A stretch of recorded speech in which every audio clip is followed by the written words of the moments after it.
আর কত দেখেন সবকিছু আমরা অসুস্থ 2000-এর মানুষ বেশি মারা গেছে।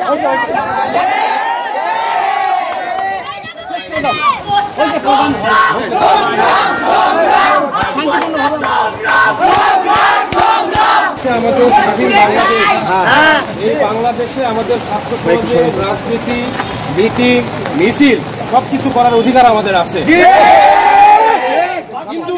কিন্তু এই বাংলাদেশে এখন কোনো ন্যায় বিচার, ন্যায় প্রতিষ্ঠা কোনো কিছু নেই।